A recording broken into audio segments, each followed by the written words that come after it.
कमाठीपुरा है जिसको बदनाम गलिया बोलते हैं।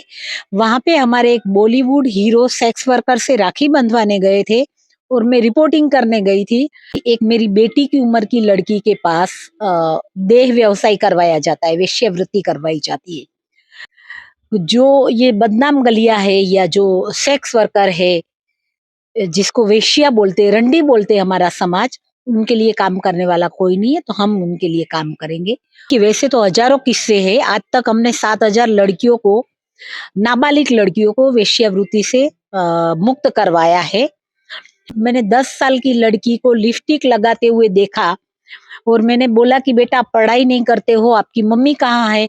और उन्होंने बोला हमारे नसीब में पढ़ाई लिखाई कहाँ, और हम ये गंदा काम कर रहे हैं, हमको यहाँ से बाहर निकलना है। और हमने भागने की कोशिश की तो हमारे पे बहुत अत्याचार हुआ। हमको बहुत दिनों तक खाना नहीं मिला। हमको गरम सलिए से हमको जलाया गया और हमारी हिम्मत टूट गई है। हमारे पास कोई उम्मीद नहीं बची है, क्योंकि हम सब जगह पे रेड कर रहे थे और ये माफिया का सब धंधा बंद होने लगा, तो हमें बहुत थ्रेटिंग कॉल आते थे। तभी मेरे पति ने वो टाइम बोला कि 2 में से 1 को जिंदा भी रहना पड़ेगा। अच्छा। और उसी दिन उनका मर्डर हुआ। एक्चुअली वो कार लेके आ रहे थे और नमस्कार, प्रणाम, जय हिंद, जय बिहार। मेरा नाम है मनिंदर कुमार और आप देख रहे हैं भारत समाचार। आज हमारे साथ हैं रेस्क्यू फाउंडेशन के फाउंडर त्रिवेणी बालकृष्ण आचार्य, जो आजकल बिहार में नाबालिग लड़कियों को ऑर्केस्ट्रा में जो अश्लील गीतों पे नचाया जाता है, उन्हें रेस्क्यू करने के लिए आई हुई हैं। और कल आप लोगों ने देखा कि वर्षा से 30 से ज्यादा लड़कियों को इन्होंने रेस्क्यू भी किया है। त्रिवेणी जी, ये सफर कैसे शुरू हुआ, जरा इसकी शुरुआत से बात करेंगे आज। जी नमस्कार, मेरा नाम त्रिवेणी आचार्य है। मैं भी एक पत्रकार हुआ करती थी और कुछ रिपोर्टिंग के सिलसिले में मैं मुंबई में कमाठीपुरा है जिसको बदनाम गलिया बोलते हैं, वहां पे हमारे एक बॉलीवुड हीरो सेक्स वर्कर से राखी बंधवाने गए थे और मैं रिपोर्टिंग करने गई थी। और तभी मुझे पता चला कि वहां पे हम जिसको सेक्स वर्कर बोल रहे हैं वो अपनी मर्जी से नहीं आते। वहां पे 10-12 साल की लड़कियां मैंने देखी, हाँ बेच दी जाती है। और मैंने देखी और जब मैंने लड़की को पूछा कि आपकी मम्मी सेक्स वर्कर है, तभी उन्होंने बताया कि नहीं, हम खुद यहाँ पे वेश्या है और ये गंदा काम कर रहे हैं। और तभी मुझे बहुत ही अपने आप पे खुन्नस आया कि एक मेरी बेटी की उम्र की लड़की के पास देह व्यवसाय करवाया जाता है, वेश्यावृत्ति करवाई जाती है।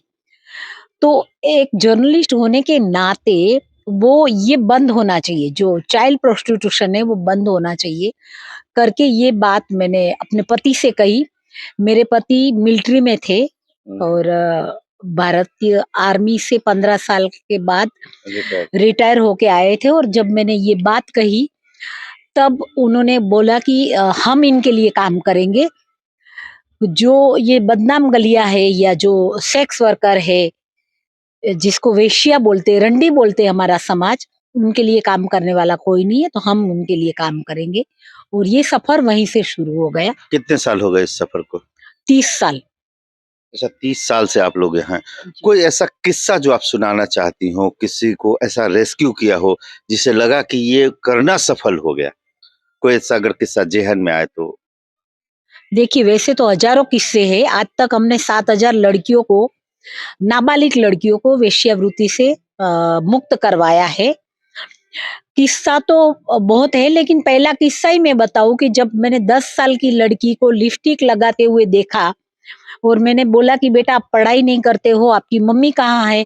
और उन्होंने बोला हमारे नसीब में पढ़ाई लिखाई कहाँ, और हमारे माँ बाप तो नेपाल में है और हम ये गंदा काम कर रहे हैं, हमको यहाँ से बाहर निकलना है, हमको बचना है, हमारे परिवार के पास जाना है, माँ बाप के पास जाना है, लेकिन हमें कोई मदद नहीं कर रहा है। अगर आप हमें मदद करोगे तो बहुत अच्छा रहेगा। और मैंने तुरंत बोला हाँ मैं मदद करूंगी। फिर तुरंत उन्होंने बोला कि नहीं मैडम, आप मदद करोगे तो आपको ये लोग मार डालेंगे, क्योंकि ये सब गैंगस्टर है, गुंडे लोग है। हाँ, उनकी पहुंच बहुत ऊपर, इनकी पहुंच बहुत है। और हमने भागने की कोशिश की तो हमारे पे बहुत अत्याचार हुआ। हमको बहुत दिनों तक खाना नहीं मिला। हमको गरम सलिए से हमको जलाया गया और हमारी हिम्मत टूट गई है। हमारे पास कोई उम्मीद नहीं बची है। तो मैं बोली मैं आपकी उम्मीद बनूंगी। बोले नहीं, आप अगर हमें बचाओगे तो आपको मार डालेंगे।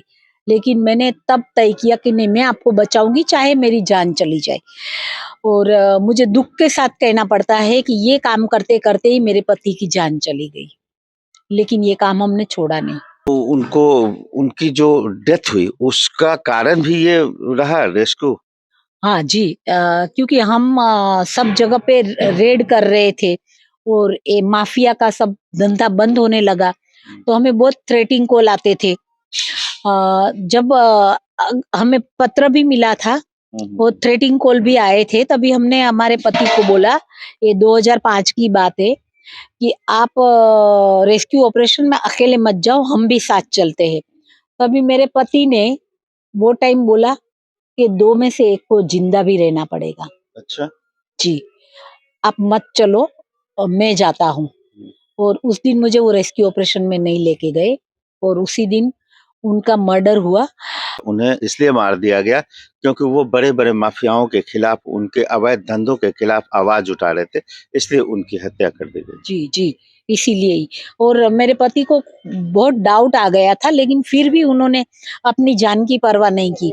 उनको उनके लिए सुपारी दी गई थी और हमको ये आई आई इंटेलिजेंस ब्रांच ने भी बताया था कि आप रेड लाइट एरिया में मत जाओ, आपके लिए जान का खतरा है। मैंने खुद ने भी बोला, मैं क्राइम रिपोर्टर थी, मैंने अपने पति को बोला कि आप रेड लाइट एरिया में मत जाओ, अगर आप जाते हो तो मैं साथ चलती हूँ। तभी मेरे पति ने बोला कि नहीं, आप नहीं चलोगे, क्योंकि 2 में से 1 को जिंदा रहना पड़ेगा। ये हमारा जो मिशन है उसको आगे बढ़ाने के लिए। अच्छा, आप अपने पति की उस विरासत को आगे लेकर चल रही हैं। यहाँ जब आप इस जिले में आई हैं, यहाँ भी आप लोगों ने बहुत सारा रेस्क्यू किया है। तो क्या लगता है कि ये नाबालिगों से जो ये धंधेबाज़ी ऑर्केस्ट्रा में हो या फिर प्रोस्टिट्यूशन का धंधा हो, जो कराते हैं उनको क्या सज़ा होनी चाहिए? सरकार से आपकी क्या डिमांड होनी चाहिए?